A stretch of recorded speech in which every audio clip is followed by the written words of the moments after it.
Hi, everyone.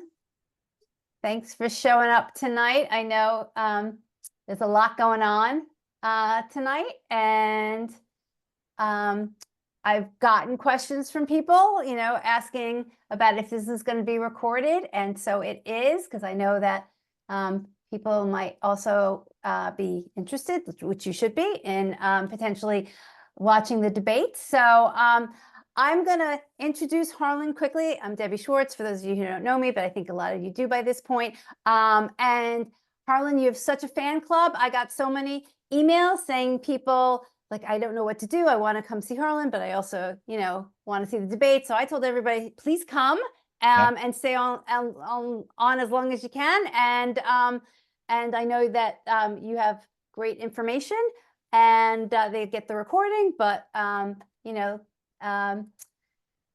anyhow, I'm going to pass it to you, Harlan. Thanks for being here. And thank you for all of the families that are here. And if people want to just put in the chat, I'm always kind of curious. I mean, we invited mostly families whose kids are freshmen. So, I assume that everybody here is a parent of a freshman, but please let us know. How is it going so far? I assume most people also, their student has started. So let us know in the chat how things are going for you. Sounds great. Well, I'm excited for everybody. I'm excited to be here. I was afraid you were going to mention the debate, Debbie. I didn't want you to mention it because then people are going to be reminded. I know I was like, I know, it's too hard to ignore. I know. It's like, of course, there's a debate tonight, but it's not going to be interesting. And this is just this is going to be far more positive. So my suggestion is to record the debate and stay here. I can answer your questions. I'll be in your corner. I promise this will be a positive, uplifting evening for everybody. And for the replay, you'll enjoy it. You'll get to see the replay, and you'll get to see the debate too. You can watch them both at the same time. So my kid watches not the debate, but it's like two inputs. So great. Well, I appreciate you being here. I appreciate you opening up Road to College for me to be able to share, because I know you do such wonderful work and you have such a great community. And the idea of actually doing something for your community is so wonderful. And I think we'll just get rolling. Should I just get going? I think so, yes. Okay. All right. Well, what I want to do is first, I want to spotlight my screen because the way that I work, it's easier. Oh, did you spotlight me? Perfect. Yes. Okay, wonderful. This way you can see everything. And for those of you who don't know, I'm Harlan Cohen, and I'm so grateful to be here with you to share 5 simple rules for parents and families. And I'm going to shade this more to the college experience once you've started. And if you are a parent of a senior or a junior, you're going to love this. It's still going to be really powerful. And if you're a parent of a first-year student, I see in the chat we have some parents of first-year students, I am going to be able to help you, support you, and be there for you. So I always like to know what's going on with you. How are you today? And give me like a little bit of information in the chat. So 10 is you're the best ever. 1 is you're having the worst day ever. And if you can kind of let me know what it is, why are you the number you are? Like I'm an 8 because I had a safe trip. I'm going to put this in the chat. I had a safe trip yesterday. I went to Wilmington College, and it was a lot of driving. And whenever I drive a lot and do an event, I'm always so grateful to be back. So if you can share, is there sharing in here? Let me see if I could see it in the chat. If I can see. Ah, good. Okay. And you can share as much as you want or as little as you want, but it's just helpful for me to know and get a sense of where you are. And I love that question of on a scale of 1 to 10, how are you? And asking that question when it comes to just supporting your student.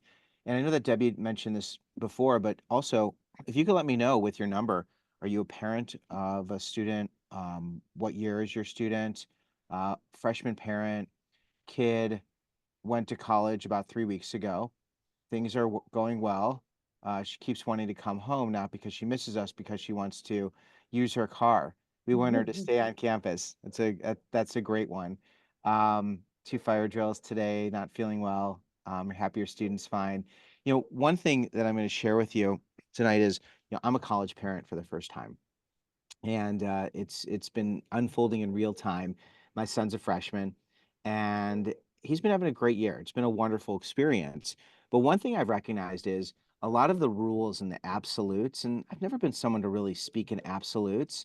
There's just so much room for each student to be who they are. And I think that the absolutes, like even the question of like coming home and getting the car, it's really a question of like, why do they need a car and what's the car for? And will the car actually help them? One of the things, and this is where Debbie and the rest of the team, it's been really, I think it's been really a dose of reality, like when I'm in it. Like we saw my son the other day, we had a family function and he went back to school. He goes about an hour and a half away from our house. And he went back and it was fine. And it was like we saw him before a few weeks, but he came here and it was great. He has a car because he has to go to practice. He's a gymnast, but his car is also a place for him to have a sense of peace. One thing I've noticed is a lot of students are very used to having their space. And if you live in a space where you're constantly with someone, sometimes you don't have that. So I think there's really something to be said, and that's why I really love being here with you, and I love doing what I'm doing, and I've got a new program that I've been working with lots of families on, and I'll share that with you. Five, anxious about student adjusting to getting up and getting to class, and student focusing in lectures. Three, frat issues with only child. Total opposite of homesickness. Daughter had a rough start but finally seemed to be settling in. Three ambulance calls during the first week because of extreme heat. Wow, it was really Yikes. it's that's rough.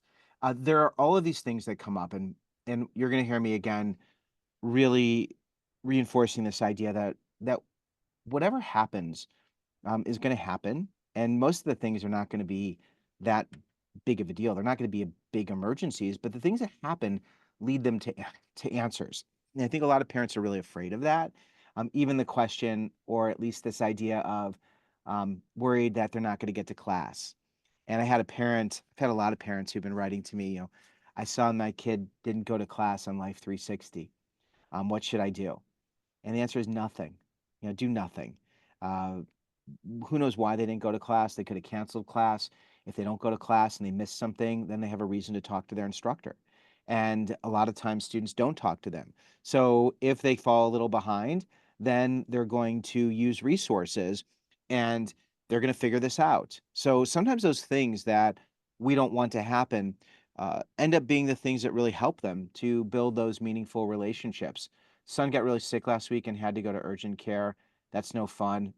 Um, Daughter came back late Saturday, and there's an ambulance at the dorm. A kid had alcohol poisoning. Yeah, I saw in one of the parent groups someone posted, "Ambulance at this residence hall. Does anyone know what's going on?" And someone in the parent group said, "Do we really need to know?" Because it's like if it's not your kid and your situation, then we don't need to know. And my son was saying there's always ambulances. People get sick, other things happen. And what I'm learning more and more is, really being able to focus on the things that we can control. And I'm going to help you to have a framework so that you can be more comfortable going through this. I have a weekly check-in, a weekly email. So if any of you are interested in hearing from me every week, I do these bullet points. They've been really popular, and I'm always sharing tips and resources. Please check that out. You can scan the QR code and you can sign up for that. Uh, in addition to the weekly check-in, one thing that I've been working really hard to do is to support students and parents through my Best First Year program. So if you have any students who have any bumps, any obstacles, any challenges, check in. Tomorrow night, I'm hosting another live session. It's all about professors. I answer your questions, and it's great because you have access to those resources. And with Road to College, we're working to make sure that you are supported, and we have a special with them. And I hope that you'll have the chance to continue this because I want to be there for you and I want to help you and support you as you go through this change. It all starts by dreaming big. It's your dream, it's their dream. And one thing I've noticed, especially this year, is students are really struggling. And I thought they would struggle, but a lot of students are really struggling. And I think some of it has to do with 4 years ago was their COVID year. And their biggest transition from middle school to high school was during COVID. And now they're going through this next transition. And a lot of the higher ed administrators I've been talking to have just been telling me, some of the schools that students have just been a little more immature, maybe having a little bit of a harder time acclimating. Um, and I think it's just because they haven't done that. And I think for a lot of students, this idea of it being very big and maybe even being connected to the trauma that they went through 4 years ago and not even recognizing it, because there are a lot of those feelings. I think that that sense of I don't want to go and those fight or flight types of responses could really be connected to that. Someone wrote, there are five today, thought freshman daughter was doing well and loving college, but she's sick, homesick, and she is struggling to adjust and find her people. And that is normal. Like, it's totally normal. And especially now, we're kind of in that phase where the new factor has worn off and now the reality comes in. And when the reality comes in, that's when a lot of students feel that sense of panic. Expectations are here, reality is here. When things start off, sometimes expectations and reality are in alignment, and then life happens. And there's this gap. And this gap is where there are problems. And one of the things I want to remind you of is this gap where there are problems.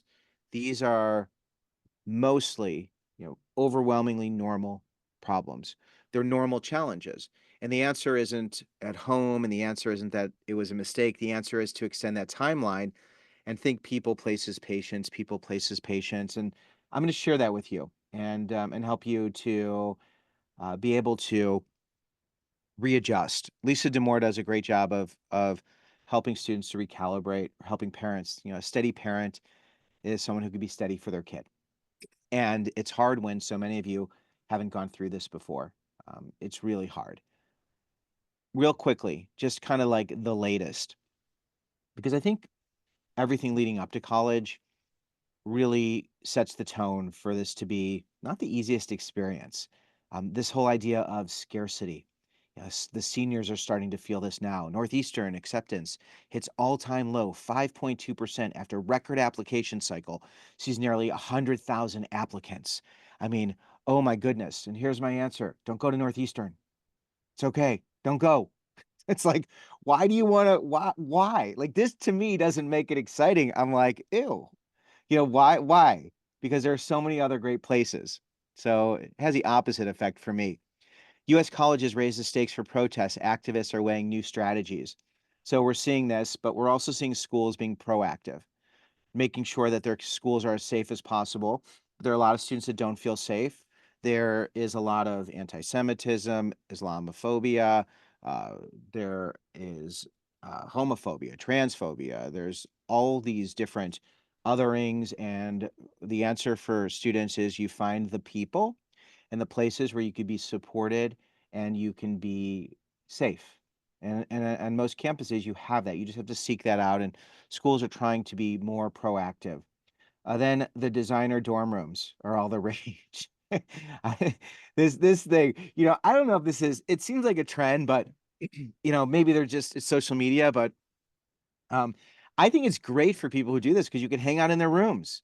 Like, you don't need it. Just find someone who's decked out their room and go to it. But most people don't have that. I think the trend's going to be like designer rooms for under $100. Like, that would hit. Like, that would be so cool if somebody did that. And then UI offers $2,000 to students to cancel housing contracts due to large incoming class.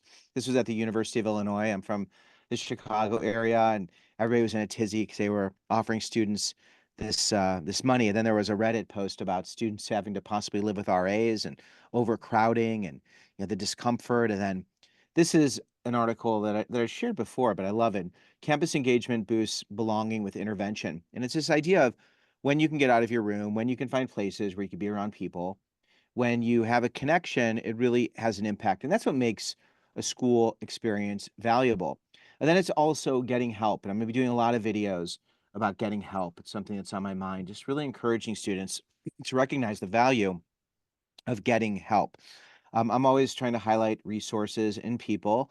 I've got some great interviews coming up on my podcast. I have a podcast, and I'm doing some really cool things with that. And it's all about reinforcing this idea that what you're going through is normal and what your kids are going through is normal. A lot of the videos that I've been creating have really been about reinforcing this.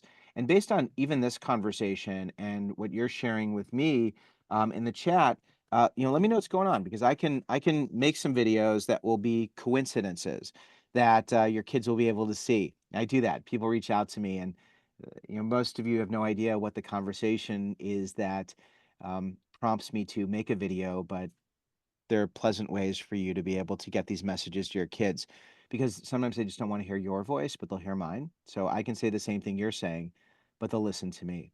So we've already heard some of your concerns, but you're welcome to include this in the chat. Um, I would love to hear that. What's going on? I'm looking at the chat just to kind of catch up. Um, I think for me, especially, I'm struggling with she's 18, let her do her thing. I know, isn't that the hardest thing? When you are in a situation where you're supposed to let your kid all of a sudden do these things. It's, you know, I've been watching my wife, and and me as well. I think our philosophies, I don't know, it just seems really hard to watch your kids struggle. And we haven't had a lot of that, but over the years, that philosophy of let them figure it out. But when you always have to be perfect to get into a school and there isn't a lot of room to struggle, for a lot of students, this is the first time they're really going through this to this degree. One thing to really help is to make things small. Make things small.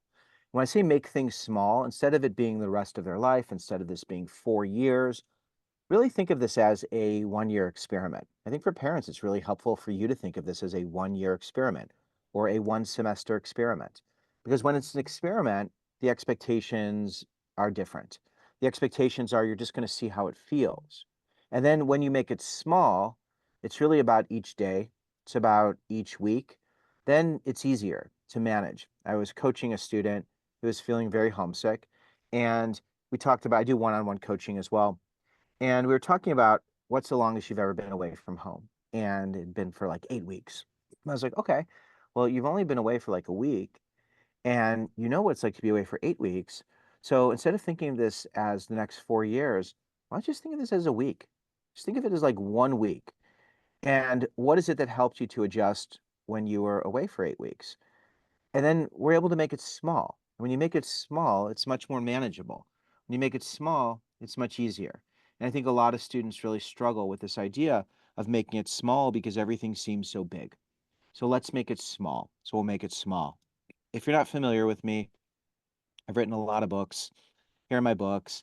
One of them, The Naked Roommate, really popular. It's hit the New York Times bestseller list a couple times. I've always struggled to feel good enough. It's been a lifelong thing of mine.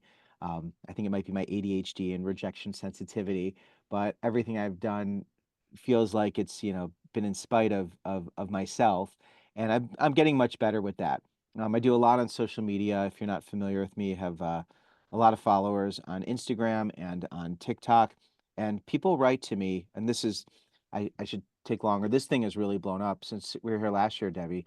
It's been like Instagram went up over 400,000. It's really wild. Wow. Yeah, it's been amazing. And I think the reason that Your things, Instagram or your TikTok or both? TikTok has gone up some, but Instagram has gone up like, it's just been uh unbelievable what's been going on. And I think the reason that people like it is because I'm so imperfect and I'm like really okay not knowing and just wanting to be honest and helping. And then people send me these messages and I get, thousands of messages and I can't keep up with them. And I just pulled a few of these. Your post made me cry. My son's been struggling. And even seeing, how my wife internalizes her feelings and how I internalize mine, it is a whole body experience for families, and I didn't realize how overpowering this is. Really witnessing it and feeling it, and I felt it at times too. And when there's a struggle, it really is something that impacts all of us. Um, the student who's at Tufts struggling in the classroom. Now, Tufts is a tough school. It's a competitive school. And a lot of students are starting to realize, well, maybe I don't know the answers and how do I work through that? And that's why I've been really hammering, talk to your professors, really get to know those professors, take advantage of those resources. This is a message from November where a student's really struggling to make friends. And November is really only about 8 or 10 weeks. And if you think about like friendships, do we really form close friendships in 8 to 10 weeks? Like, you form some friendships, but not everybody can. And the first semester is just it's just kind of being able to see what's going on. I had another video that was all about a parent who was suggesting to their kid to do all these different things, and the kid was like, "I feel overwhelmed because I barely can keep up with my classes right now." So I think there's also this thing of like, what are your expectations? What are your kids' expectations? And I think for parents, the only expectation right now should just be that they're experiencing what it's like to be in college. Like that's it, because some of your kids are going to get involved, some are not going to get involved. Some are going to be very engaged and some will not. And I think each student's experience is theirs. And the question of what do you want, as opposed to, you why don't you try to do this and why don't you try to do that, is a big change. It's a big reframe because we really defer to them. My biggest concern is how he's managing his time. He has accommodations but isn't using them. I've encouraged him to go to office hours to meet his professors, but so far he's hesitant. It'll be an experiment. And for you, for your child who has those accommodations and isn't taking advantage of them, I think your best approach is to back off. Because what's going to happen, right? If he struggles and he struggles, and he's not going to get help because you're telling him, and you don't want him to get help because you're telling him. You want him to get help because he realizes if I don't get help, I'm going to be back on my couch. I'm going to fail. And I think that's a really hard thing. And it's very difficult for parents because then there's this justification of I'm paying for this, and you certainly are, but there's also for some of you, but then there's this part of what we're paying for is giving them the room so that they can figure out how to advocate for themselves, is giving them the space to figure out what they want for them, not for us. And I think that's a real struggle. I just found out my freshman daughter's boyfriend's been going to her college several times a week to spend the night in her dorm. I'm beyond mad. We paid an extra $2,000 to have a single room. Not so she can play house with her boyfriend. Advice, please. And I think this message really summarizes so much. I mean, this is her time to make choices, choices that we don't always want them to make. And the thing is, if they make those choices, how can we be in their corner to make sure they're thoughtful, to make sure they're responsible, to make sure they take care of themselves? And in this situation, it's right. You didn't pay for them to play house, but does your daughter know how to take care of her body? Is she able to make those choices? Is this someone who can respect those boundaries? And if the money's an issue, then maybe she could work too. Could you talk about how purchasing tuition insurance works and if parents may want to invest in this for students who may have struggles or challenges? So, the way tuition insurance works, and I do a lot of work with GradGuard, and I know that Debbie also does some work with GradGuard, and I'm a big fan. And I loved, I really like tuition insurance. I bought tuition insurance for my son, and you have to buy it before classes start for each term. That's my understanding. So once classes start, It I is. So that's the only sticky thing if the student has already started. Right, so once you start, but the next semester, I believe you can do it for the next term, Yes. and, um, you just have to make sure you understand the pre-existing conditions piece, just so if a child has to withdraw, that it's covered. But, I think it's an important piece, especially if you are concerned about having to pay for an extra semester or an extra year. It really removes the money part of the uh, helping and supporting piece. So I'm a big fan, and I think it's worthwhile.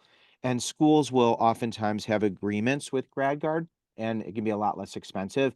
My school that my son goes to didn't, so it was a little more expensive for us, but I still felt like it was worth it. Someone mentioned best thing that ever happened to my kid was failing his first CS midterm. He freaked out and thought about changing majors. We helped him lower expectations, but then he really stepped up and ended with a 4.0. And I think that is it. Like that is it. And yours ended with a 4.0. That's great, but not everybody does, and many do. But who are they doing it for? Because if they're doing it for everybody else, then that's not going to really serve them. And I think that's really what the shift is. Uh, I do a lot of visiting campuses. I talk to lots of experts. I wrote an advice column for 20 plus years. And I've seen this over and over again. And it really has helped me.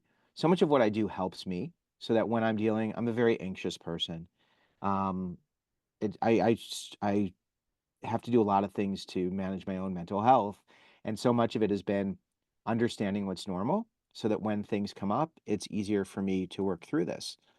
I am also a dad, not of a senior, of a graduate. I need to change it. I'm a dad of a first year college student. Oh my gosh.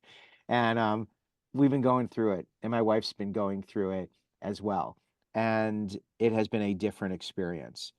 People call us names, helicopter, lawnmower, snowplow parents, but I call us the most loving, caring parents. And we're dealing with unprecedented challenges. We have more access, more information, and it's what do we do with it? And how do we work with that information? And no one has dealt with this before. It is so hard. It is so hard. And that's why I'm so grateful to do what I do and to build community around this. Someone mentioned the university offers health insurance. Should we take it or get a waiver? What's the rule of thumb? You look at what their insurance is and you look at your insurance. And if your insurance is comparable and you're already paying for it, then you don't have to pay another however much it would be. We opted for a waiver because we have good insurance and it didn't make a lot of sense. So look what that is and decide what's best for you. So life inside the classroom doesn't prepare your child or us for what's next. So these 5 rules that I'm sharing are really the framework so that when things come up in your head, you have a script because most of us haven't done this before. And it's simple rule number one, getting comfortable with the uncomfortable. And I'm going to spend about 1 minute on my college experience because some of you know it, some of you don't. But when I went to college, even though it was many years ago, what I dealt with was what so many students deal with. I wanted to go to a big school. I wanted to be close to my high school girlfriend because it was a miracle I had one. And I didn't want to know people. I moved into my room and I met my roommate, and he loved, this is not my roommate. My roommate loved smoking pot. And he moved out the next week so that he can get high with some other people.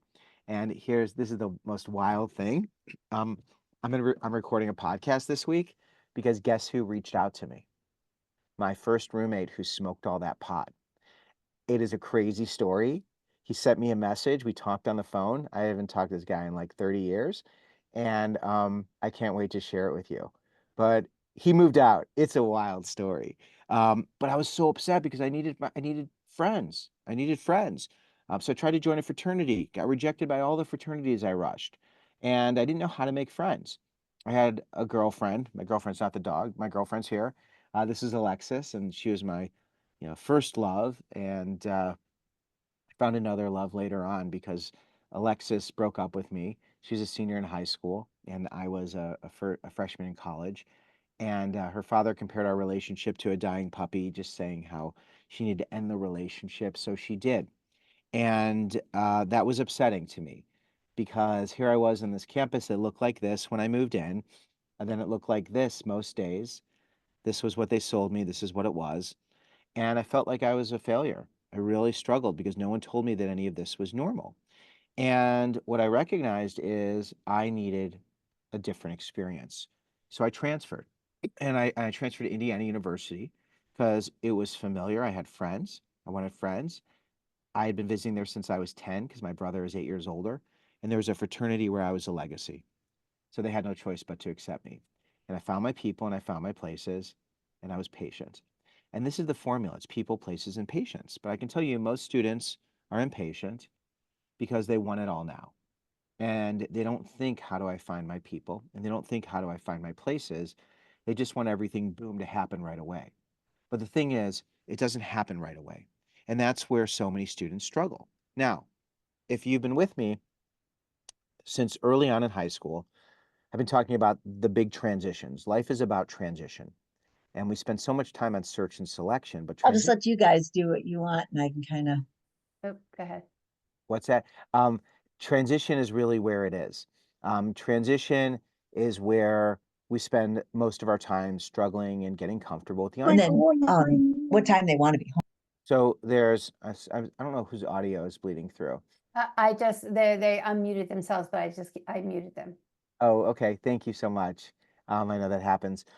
So there's these 5 transitions: the social, emotional, physical, financial, and academic transition. And what happens is we struggle in one or more of these. A student who had friends might all of a sudden struggle with a social transition, and that could shock them. With the emotional transition, feeling this overwhelming sense of homesickness. The physical transition, a lot of you have mentioned that your kids have been sick. Someone said your son had to go to urgent care and your insurance doesn't cover the University Health Center. So you did a waiver. So new insurance will pick up what will pick the one that covers the health center. Yeah. So you have to see, when it comes to the physical transition, taking care of yourself, do you have access to those services? And does your health insurance cover that? The financial transition is huge. A lot of parents struggle with that and families struggle, and then the academic. But what happens is a lot of times the social, emotional, physical, or financial impact the academic transition. Sometimes the academic can be a place where you have safety and security. Each of your situations will be unique, but expect that this is where it happens. And for us as parents, we struggle as well. Our people, our places, we don't have those same resources. I'm starting a group. It's actually a Facebook group that I'm launching in the next week. It's the Year 13 group for parents. And Year 13 is all about really giving parents a place where they can be supported and we can support one another. So follow me and I'll keep you posted. I list information about that in the newsletter every week. The secret is never let the 10% take up 100% of your time, because when you do, it becomes all consuming. And this understanding or reframing of this as an experiment makes it easier. Makes it easier. Your kids don't need to graduate from where they're going to. They might go and decide it's not the best place, but what they need to do is try their very best to make it work with an understanding. You'll see. And if it doesn't work and you've tried to do the work, then you can use that information to help you to figure out the next best place to go. Most students get homesick. Most students feel lonely. These stats, I've been following these for years, and I'll share with you where they've been recently published. But 55.9% of students felt lonely over the past year in 2019. And 2011, that number was 45.2%. And then Jonathan Haidt, in his book, The Anxious Generation, actually uses the same data from the American College Health Association. And you can see 134% increase in anxiety, 106% increase in depression. It's a tough transition. Renaming the first year the getting comfortable year and shifting expectations, it changes everything. Because when you can shift those expectations and when you can really remove those expectations, then you're not the problem. You really give your student room to figure out what do they need to do and how can they work through whatever's happening. And that's where I'm going to give you more tools. But the biggest challenge is they fight this universal truth, this universal rejection truth. This truth says that not everyone and everything will always respond to you the way you want. This is from my book, Win or Learn. And the universal rejection truth has really been a guiding light in my life. It's like the flux capacitor. The universal rejection truth of being a parent means not all of our kids are going to have the same experiences. The universal rejection truth of being a first year college student is you're not always going to love the people you live with. You might not always love your classes. You might also have no problems. But the universal rejection truth doesn't discriminate. It is something that affects us all in some form or fashion. And when we're uncomfortable dealing with change, we tend to reject rejection, which creates more discomfort, or we internalize the rejection and think we're the problem. And as a parent, recognizing what your students are going through is normal really helps them to recognize, oh, this is part of it. This is part of it. And when they have an older sibling, an RA, a coach, an advisor, a professor, an orientation leader, a peer mentor, someone in the tutoring center, somebody who can tell them, hey, you know what you're going through is normal. Me, that's the videos. My videos are just all about this is normal. And I'm not like saying monumental things. I'm just reminding them this is part of it because so many of us fight the truth. And as parents, I think one of the most powerful things we can do is to give our kids permission to have whatever experience they're having. And when they want help, and we can ask them, are you looking for advice or are you just looking to vent? When they want help, we can direct them. And the framework I'm sharing with you is going to help you to direct them. And then hopefully, when they feel discomfort, they can look inward, they can look outward, they can move forward, and they can find the answers they need. Uncomfortable is not an emergency. It is uncomfortable and difficult, but it's part of everyday life. And I think this idea of really reinforcing this and realizing this is normal and they are going to grow. Most of our kids have not had as many opportunities to work through this. And also, it's so quick. It's like warp speed. It's like rapid fire dealing with all of these changes. All right. If any of you have any questions, you can include those questions in the chat. If there's things that you've been experiencing that have surprised you and made you uncomfortable, share them in the chat. If there's things that your students have been experiencing that you weren't anticipating, you could share that in the chat. I had another student who said, I was very popular in high school. I had a lot of friends, and I'm just not meeting people. And the answer is, when you've lived in one place most of your life, because they lived in the city their whole life, the other place, you're going to have those friends. And when you don't have people telling you all the things you're used to them telling, you could forget who you are, but you're still the same person. All right. So when they're uncomfortable, don't panic. Think people, places, and patience. And I love this formula because it works in every situation. No matter what change or challenge you're going through, it's people, places, patience. Someone said paying tuition is stressful. Absolutely. If your student works in the financial aid office or they become friends with the department head and they're asking about scholarships and they're asking about work opportunities where they can get the most benefit, they can get help. I tell students, when there's something you need, find the people who have gotten those things. If you need money, don't just hang out with the people who have no money, because all you'll do is talk about not having money. Find the people who found the money, and that will help you to be able to get where you want to go. Someone said, I'm so bad at watching location still. Notice the first day of school, my child driving 90 minutes west of school. It is so hard. And the answer is, don't watch, right? But of course you're gonna watch, right? You're gonna watch. It's not realistic. I know, because I was talking to someone else. Don't watch. But if you do watch, right? If you do because you just can't help yourself, then imagine they're doing something wonderful. They're going apple picking, right? They're driving a friend to a doctor. They're doing something important. If they're not at class, maybe they're getting extra help. Maybe something happened the night before that was a positive experience. Maybe they're missing class and that will give them a good reason to go the next time. Or maybe the teacher said you don't have to go. It's not our business. It's not our business. So when we look, we can say, okay, they're doing something, and nothing else is my business. Think people, places, and patience. People, places, and patience. One thing that's really helpful for parents is for you to be super busy. For you to take on a challenge. If you have no other kids at home and you have the room, do something that's going to scare you, that's going to intimidate you, that's going to make you uncomfortable. So you shift the focus from wondering what they're doing to focusing on what you're doing. And you can live a parallel life of doing something that excites you. So what are places? Places are where you sweat, play, pray, live, learn, lead, love, and work. Places are where you do the things that help you to build community and connection. The places on campus, counseling service, student orgs, intramurals, work study, Greek life, campus media. You can follow these places on social media. It's kind of fun to see what's going on. And if your kid is open to you sharing, and I would ask them before you share things, even like my stuff, you could be like, hey, do you mind that I'm sharing this? Because I don't want them to feel like we're forcing anything on them. And a lot of times they find me on their own. But following these places, so you have an understanding. So when they say, I'm open to suggestions, you can share some of these. Then when it comes to people, and I had a situation today where a parent a parent wanted to intervene because a student was having an issue with their major, and their advisor. Advisors, parents, encourage your students to run by whatever their advisor has said with someone else.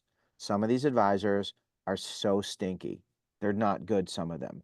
And if they get bad advice, especially if it's like a decision that could impact long-term graduation or can impact things that are high stakes, they should make sure that they talk to someone else too. All right, people who volunteer to help, people who you enlist, people who you pay. So whenever they're going through something, it's okay, who are your people? Okay, who are your people? Where are your places? My son's a gymnast. He's got the gymnastics, that's a place. He's part of the honors college. I love honors colleges. I think they're so great because they give you something to do, they give you somewhere to go. Living and learning communities are fantastic too because there's usually like a faculty advisor. Um, Classes are great. Talking to those teachers, talking to the teaching assistants, going to an academic resource center. When a student doesn't do well, one of the best things about it is they now have something to work on. They could go to the academic resource center, and it's knowing where it is. Free tutoring, those resources. Why three places? Because it always gives you somewhere to go. You always have something to do and you always have options. Now, sometimes it's hard to find places, or sometimes places can be restricted. And one of the things I've been really advocating is find places where you are accepted and included simply because you exist. I was at the University of Miami, just walking around campus. I talked to these students who are part of the debate club. Debate, you don't have to audition. You could just show up. Another student was part of the Marine Mammal Rescue. I was at a school yesterday and the Campus Activities Board. It's a place where you're accepted and included, and you can be part of a committee. Getting a job, it's another thing. I love jobs because they're roles where you have somewhere to go and something to do, and you can make some money, and you can build meaningful connections. And then people, 5 people. Why 5 people? And people on campus, because friends and different social dynamics are always shifting. And when you have a couple different people in a couple different groups, and I was telling these athletes last night, find another place with more people so you have those balance. And these are the fundamentals of change. And this is how you can go through any change in your life. And the other thing is, God forbid you have some diagnosis, right? It's who are my people, right? Who are the experts? Where are the places? Okay, how long will it take? Whatever it is, it's people, places, patience. This is triage. People, places, patience.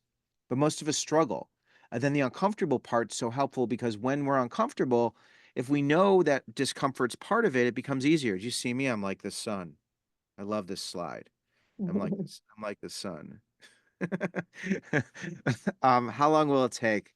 It can take a couple semesters. It could take a couple quarters. And some of you who are on the quarter system, you haven't even started yet. It's so cruel that first quarter when people are in the quarter system. But understand it can take some time, all right? It can take time. Simple rule number 3, their struggles belong to them, but their victories belong to you. Their struggles belong to them, but their victories belong to you. It's kind of tongue in cheek, but really they're going to struggle. If your student isn't having some sort of struggle, that's unusual. They're going to struggle. So let them struggle. Let them struggle. Give them room to struggle. And then it's that question, which is rule number 5, of do you want me to listen, or would you like some advice? A couple questions. How do you encourage a child with social anxiety to step out and talk to people and do things? Well, I think there's 2 things. One is if you have a child with social anxiety, it's going to be really hard for them to do those things. And sometimes a parent isn't always the best person to continue to make that suggestion because it can create more anxiety. So I think having a therapist, having a counselor, having someone else who can play that role. Also being part of activities where they have to do certain things. And also being patient. I think the patience part is huge. And I think that sometimes it takes some students with social anxiety longer to figure out what's the lay of the land? Where can I go and be okay? And it's it's us backing off and just saying, hey, when you're ready, let me know. And if it's too hard for you, then let's think about the people who can help you, right? This afternoon, my daughter was overwhelmed with schoolwork. Just so you know, I want to just pause with this first part. This afternoon, my daughter was overwhelmed with schoolwork. So when we were in school, most of us, there were no cell phones. My parents had no idea when I was overwhelmed. They had no idea what was happening. They didn't get minute by minute, hour by hour updates. This is what I'm talking about in terms of like you all and us, like what we're dealing with. This is unprecedented. Um, this afternoon, my daughter was overwhelmed with schoolwork. always studying and going and doing work. Now she just called and said she wants to join the field hockey team and bring her field hockey equipment. What a switch in attitude. I didn't even read the rest of that, but it's like, yes, you're on this journey. And I think it's really listening with this understanding that I don't need to I don't need to fix any problems because these aren't problems. These are normal situations. You're just hearing a lot about it. And it's nice that you hear about it, but just give it a little less weight because it moves that quickly and it's hard for you. It's hard for us. Helicopter parent giving birth to a generation of entitled victims. And it is true. When we are constantly solving, we aren't helping. What's your story? It's a great way to help your student to work through their struggles, telling their story. It's May 2024. Here's what happened this first year in college. That's what I told students earlier in the year. It's December 1st, 2024. I had the most incredible year, incredible semester. I reached my goal, accomplished fill in the blank. Most challenging part was fill in the blank. I got through this by leaning on these people, and I found people in these places. This framework, this script is so helpful because it helps you to leapfrog the fear and anxiety, and it gives your brain a cookie, gets to light up, and you're able to tell that story. So you tell the story of the day, you tell the story of the week, you tell the story. You tell the story, and that story is going to help you. The story is going to help you and help them to be able to deconstruct how they got to that great place. Simple rule number 4 is apply the 24-hour rule. 24-hour rule is so key. Whenever anything is heated, whenever there's emotion, whenever someone's having a big reaction, is give it 24 hours and encourage them to give it 24 hours. And you give it 24 hours because those 24 hours are so pivotal in helping to provide perspective. And what's going to happen? Nothing. The problem will still be there tomorrow, or they'll solve the problem, or the old problem will no longer be a problem because there'll be other exciting problems. This 24-hour rule is the patience piece. And it's so hard for so many students to work through that. And I think it's our job to help them to do that. Asking the question, what do you think you should do? And that's simple rule number 5. And that rule really empowers them to answer that question. Some students will reach out to you because they want to unload.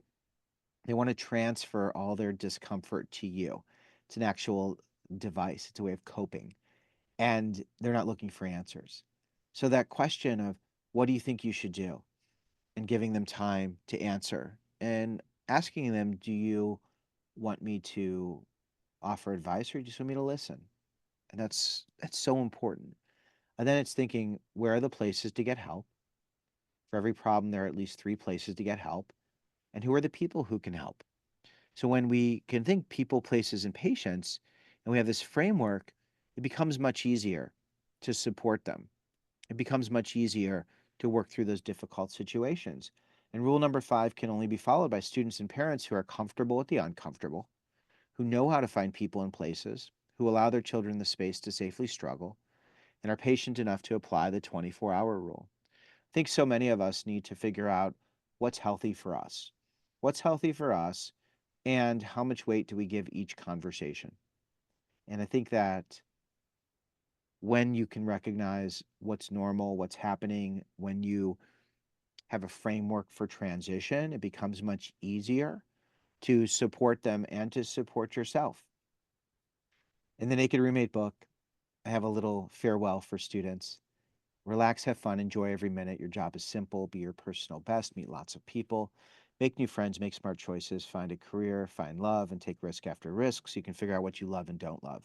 And this idea of changing your mind, this idea of realizing maybe your major isn't the right major, maybe this isn't even the right school, but you need to experience it. And when you get uncomfortable, instead of hating, hiding, and attacking, it's really looking inward and looking outward and finding your people and places and being patient. And if you do this, you're going to learn so much about yourself and you're going to learn about other people, and it's going to serve you in so many ways. And when you connect with those people and when you put yourself in those places and you open up and you're vulnerable and you let people help you, and students need to really recognize when you let people help you, you're helping them. You're helping them. I'm gonna do a video about that tomorrow. You are helping them because they learn and they get to invest and they get to support you. That's why so many educators are there. So these are the 5 rules. Get comfortable with the uncomfortable. Don't panic. Think people, places, patience. Their struggles belong to them and their victories belong to you. Apply the 24-hour rule. Practice asking the question, what do you think you should do? And if you follow this, it becomes much easier to work through these challenges. These books are wonderful. More people in your corner to help you. Mindset's a great approach. It's missing the universal rejection truth. And that's the part that makes it so difficult for us to take the next risk, because oftentimes we're afraid of rejection. And when we take risks and don't get what we want, it can really hurt. But when you have knowledge of the universal rejection truth, it makes it so much easier. Elizabeth Hamlet is my go-to person for students with disabilities, accommodation. She's wonderful. And then behind me, we have um, Lisa D'Amour, who's fantastic, and she's got a great podcast too. In addition to the books, I mentioned Best First Year, and I really encourage parents, if your student's struggling even a little bit, it's a great place to go. It's a place for you. If you've enjoyed this conversation today, every week I come with a little bit of a different topic, and then we have Q&A. And last week we talked about the social transition and making friends. Tomorrow we're going to talk about professors, and it's the coolest thing I've done. And the people who have been participating have really found it to be meaningful and helpful. And we're also going to build a wonderful community. So as part of Road to College and working together today, there's a special $30 off, and you can use this QR code. And this is for all of our Road to College families. So use this code, and you can become a member of Best First Year. You get access for yourself and for another member of your family. So 2 people can access. I think what's going to happen is eventually Best First Year. I mean, it's for students too, but the benefit for parents, gosh, it's been like so powerful, and for students too. You don't have to go every week. That's the thing. You can come whenever you want, and there's access to all the replays. Someone mentioned, thank you, Harlan. Even though I knew the emotions my kid was experiencing are totally normal, it helps to hear them confirm. Appreciate all your suggestions. Thanks for being here. The fact that you're all here, tells me so much, because you care and you want to do everything you can to support your students. And we love them so much. It's very hard to see them go through these changes and challenges, but these changes and challenges are part of the tuition. Like, people don't get that. It's not just about the degree. It's more than anything. It's about figuring out what you want and don't want, and figuring out how to advocate for yourself and work through the system. This parent sent me a note trying to advocate for their student, and I said, this note is great, but it needs to come from your student. Because the minute it comes from a parent, and this was a senior, it loses. You lose. I feel like you lose. Unless your kid is incapacitated and not capable, um, a parent shouldn't be the one doing it. Uh, if you like this and you want some conversation every week, my weekly check-in, I love this thing. It's been so much fun. And I get to share a recap of just everything that I've been sharing and doing, and I just love it. And Road to College is one of my absolute favorite places. It's such a thriving, wonderful community with so many incredible experts. I also love the Paying for College group is fantastic. I think it's the best group out there, and there are the best experts. And Debbie and her team do such a wonderful job, and I'm just excited to do this and to continue to do more, because as parents, we need to support each other. And I've learned a lot from that. I've learned a lot from that group, and my wife has learned a lot from that group. So we're just so grateful, and I'm so grateful to be here. So I thank you all for spending your time with me. When you watch this replay, if you have questions, if there's anything you need, just reach out to me. Hopefully, I'll see you on social media. And if you want to be part of Best First Year, use the link here. Uh, it's for our Road to College families, and I hope I'll be able to see you week after week to support you and your family. Thanks, everybody. Thanks, Debbie. Thank you, Harlan, so much. I hope that this gives the people here tonight support, and people who will be watching the recording, I'm sure they'll feel very supported, because as everything you said, it's a transition for our kids. It's a transition for us as parents. Yeah, yeah. I know you've been there and done it, and it's hard. It's harder than I thought, Yeah. but so rewarding and just so grateful. And I love that we can create this community and to be in each other's corner. So again, thank you for all that you do, and I'm just so happy that our relationship has continued because you've just been a great resource, and your community is wonderful. So thank you, and thank everybody who's participating. Thank you, Harlan. Okay. Good night, everyone. Good night.